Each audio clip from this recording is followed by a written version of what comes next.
How's it going, Zach? What's going on, my brother? How you doing, man?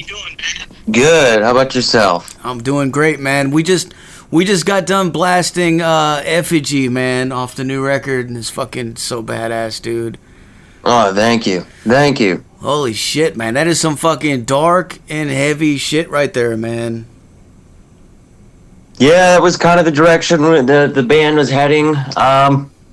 Yeah, it's just we're gonna keep on that train of just getting darker, faster, and heavier. Hell yeah. Faster? Yeah, faster. Yeah, definitely. Fuck yeah, man. Well, so tell us what have you guys been up to lately? I mean, aside from the fact that you just released a badass fucking new EP today. So last April we released our another album titled Apotheosis through Ripple Records, Ripple Music. We had that, and then we ended up playing a few festivals last year, RPM Fest out in Massachusetts, then a local one here in Detroit, and then we ended up culminating all that in a tour with Dope Throne, an East Coast tour, which that was amazing. Hell yeah. Dope Throne from out of Montreal. That was an awesome tour. Oh, fuck yeah, man. Dope Throne's badass, dude. Yeah, they're awesome. Great dudes, too. Yeah, I was very shocked when they asked us to join them on that tour, you know? So we obliged. Hell yeah. Dude, you shouldn't be shocked, man. You guys are fucking awesome, man. What the fuck? Just those guys are just, like legends in Doom, you know what I mean? So it's just an honor. That's all. Hell yeah, man. Hell yeah. What was the crowd reception like? It was amazing. Most of the shows, we filled most of the rooms. I couldn't believe how many people were screaming our lyrics back at us when we were in Brooklyn. It was crazy. We had circle pits, the crowds were going wild. We love that kind of energy when that comes out of the crowd, Fuck yeah, man. Hell yeah, dude. I already know, man. I mean, I seen you guys at our festival, dude, and you guys you bring the fucking shit, man. Yeah, man. That shit was fucking loud as fuck and heavy as shit, man. Yeah, absolutely. That's kind of our thing, We got to be loud. Fuck yeah, man. Hell yeah. So tell us about this new EP. Like, how did this come about? And so yeah, with this EP, I ended up having another writing spurt right after I finished that Apotheosis album, and then I just figured I just want to get these tracks out as quick as possible, because why not follow up the album with just maybe just another release to kind of. I just felt like that album still needed a little bit more just to complete the new Temple sound in a sense. So I went ahead and I approached Black Throne Productions out of Toronto, and then they suggested the idea of a split, and here we are with this other band, Doom band named Soom out of Montreal, and they ended up being a great fit with us on the split. Hell yeah, man. Hell yeah. I love the artwork too, man. Can you tell us about the album artwork? Yeah, absolutely. So that artwork was done by, it's a French name, but it was through the guys in Soom. It was one of their friends that did the artwork for the album. And we kind of had the Ouija board idea kind of theme behind it all, Yeah. Just to fit with the name, The Conjuring, so. Hell yeah. Well, that's definitely going to conjure some shit right there, man. That is a fucked up looking fucking Ouija board, dude. Yeah, absolutely, yeah. There's so much going on in there, man. You could sit there and look at that for a long time, man. Yeah. That was hey, you can't fake real art. No AI art right there. It's all hand drawn. Amen, so. Amen, brother. Yeah, keep it alive. Real art. Yeah. And this is on. It's going to be on vinyl, man. Yes, vinyl and cassettes. Currently. There is pre-orders for vinyl on blackthroneproductions.com. It's on an awesome red and black splatter, 180 gram vinyl. It's awesome. I've heard that the test pressings came out phenomenal, and I've seen pictures of the actual vinyl. They look amazing. Hell yeah. And cassettes, dude. Cassettes are fucking awesome too, man. Yes, absolutely. Yeah. I mean, I have a tape deck here, and I'm not gonna lie. Like half the time when I buy cassettes, I don't usually fucking play them because I don't want to fuck them up. Because Yeah. I'm old, dude, and I remember the horror fucking stories, man. Like it's real. Like when I was young, dude, there's so many tapes that used to get eaten up, and I'd be mad as fuck. Yeah, for sure. But it's still cool to have it, you know. Like it's just cool to have it, and you know. Yeah, there's nothing like buying a physical piece of music. It's rather than downloading something off the internet, just having something tangible in your hands is always special. Exactly. Yeah. And one of the things I love about buying shit on Bandcamp is like when you buy stuff on there, most of the time you get a digital with it, so you have like everything that you need. Exactly. Especially for us radio guys, because we need the fucking digital to throw in the fucking thing, so it just makes it easy, man. But yeah, it's cool, man. But yeah, hell yeah, dude. I'm gonna have to order that shit, man. Absolutely, man. I got the digital, man. I bought it today, dude. Even though you already sent it to me, I was like, fuck it, man. I got to. Awesome. Yeah, I got some pictures back on how the vinyl looked just couple days ago, and it's really awesome. Even like the what is it, like the insert, not the insert, but whatever tells what side A, side B that is. Like even like the artwork on that's really awesome too. So that's a little surprise for everyone. Nice, man. Dude, that's another thing that I love about records too, man. It's like when you have little surprises like that on the inside and stuff, like that's exactly, yeah, that's the cool stuff, man, because yeah, like that Black Sabbath record. I remember when I was young, man, I got We Sold Our Souls for rock and roll. Oh yeah, okay. And you open it up and there's like this fucking picture of the fucking the chick in the coffin or some shit. It's like, holy fuck, man. It's totally I know. It's like they give you something extra with it. It's really cool. Yeah. Hell yeah, man. Well, for people out there listening, where's the best places for them to go to support you guys and buy shit, merch, and stuff like that? Absolutely. So you can follow us on all of our social media. We have Facebook, Instagram, TikTok, just Temple of the Fuzz Witch. We're available on every streaming platform. If you want to help support us directly, you can head on over to our Bandcamp. We got some merch over there. I'll have some vinyl up pretty soon up there. I got some pre-orders for that. And then also, if you want some Temple hoodies, shirts, hats, you can head over to Blind Dog Merch. And you can get any various different sizes and shirts and designs shipped directly to your house, drop shipped. It's awesome. Fuck yeah, man. Well, tell us about these songs, man. I know you were telling me in Messenger, man, some shit about the lyrics or the story. Yeah, definitely. Like, it just ended up being great. I didn't choose the name for this, actually. Just the other guys in Zoom, they came up with the name just fitting, just because of based off of so I presented the songs to the label, and then the label brought in another band, and Zoom, they had to write 3 new songs to try to fit with us. So that's really awesome. But yeah, so like they chose the name Conjuring to fit, the overall vibe, and each song is intentionally very similar to, a musical ritual. Hell yeah. Can you break it down to us for like what each one of these songs is specific? So Effigy, it really deals with the bleakness of life, and it's what can you do about it? Might as well just burn an effigy, right? Mm-hmm. Eternal Lamentation is definitely about like the more inwards, more introspective view on the world. And then Fall of Shades is, I want to focus on that track. That one's a lot more of like a story. So, Fall of Shades is about going and seeking out an oracle for advice. But then once the listener finds the oracle, they find the truth behind everything. And then they go back to normal life. And then they dislike how normal life really is with the wisdom from the Oracle. Hell yeah, dude. Hell yeah, man.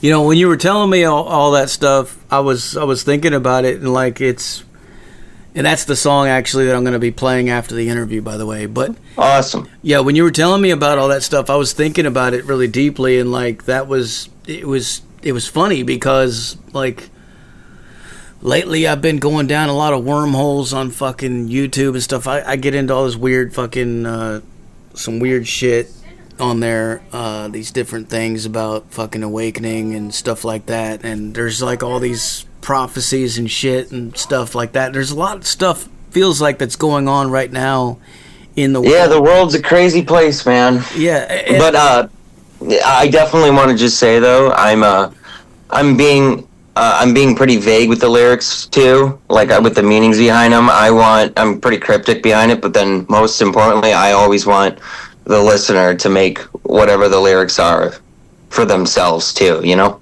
Yeah. Well, it definitely touches on like what I've been thinking about a lot lately, actually, and it's fucking weird, dude. But I think a lot of people are kind of going through that right now, man. It seems like there's a lot of they're attuned to it in a sense. Yeah, there's a lot of nihilism, and there's a lot of fucking like really weird shit. But at the same time, it's like, what the fuck is this, and what the fuck is going on? And then like you said, when you figure it out, it's it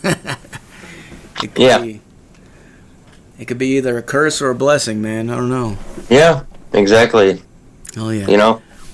Well, tell us for all the gearheads out there, man, me included, man. Fucking, what were some of the stuff you guys were using in the studio to get these sounds and shit, man? Oh man, so that was a really fun one because I myself and then one of the engineer had at the studio I work at. We tracked it at the studio. It just recently closed, unfortunately, so very strange, but under strange circumstances.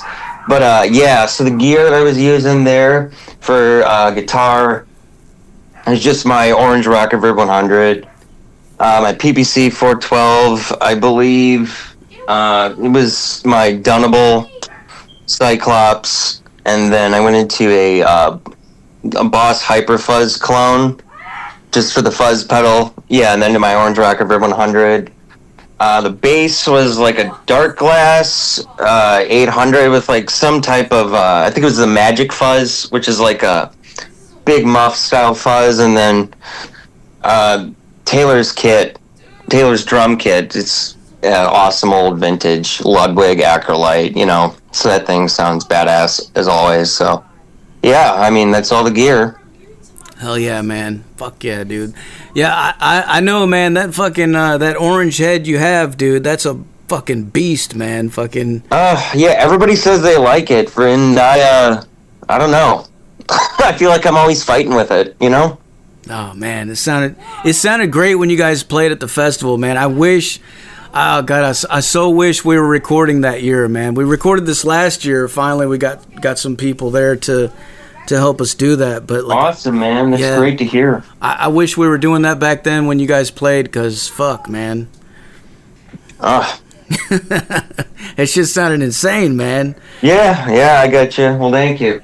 But yeah, as far as fuzz pedals too, like that's a whole nother fucking that's a whole nother animal, man. And fuzz pedals, there's something about them that I think a lot of guitar players don't realize sometimes. Like when they plug into a fuzz pedal, it's almost like it transforms your instrument into something else, and you kind of have to. Oh, absolutely! You definitely have to play differently, even pick differently. Yeah, it's way different. You're totally right about that. Yeah. Like if you're like a thrasher or something, or a shredder or something, you can't just plug into a fuzz pedal and expect to do the same thing, and because a lot of times they'll be like, "Oh, what the fuck, this sounds like shit." Well, it's like you can't do that. You have to sort of play along to the pedal, like you have to play with it.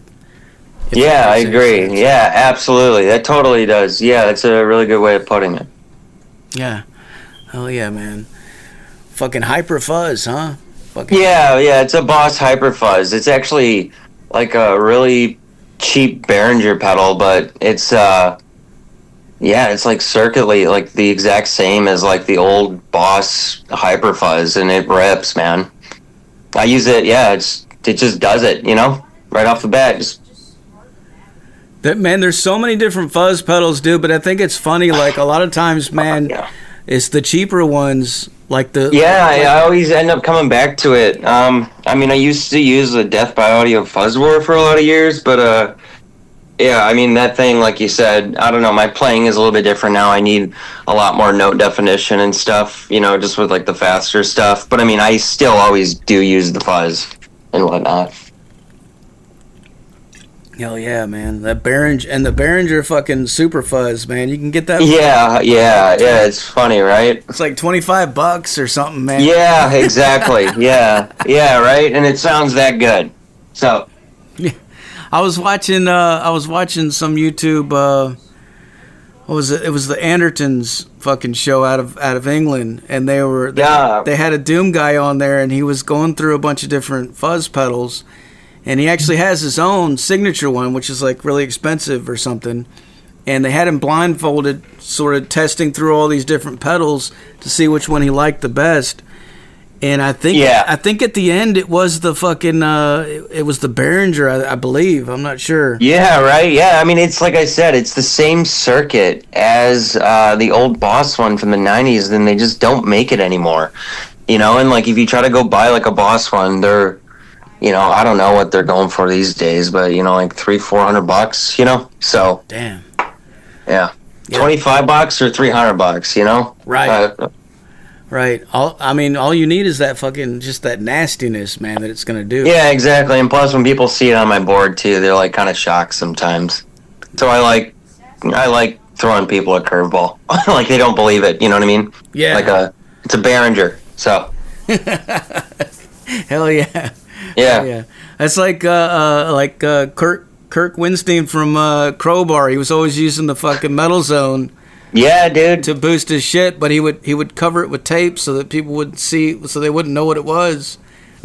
Yeah, that's I like that.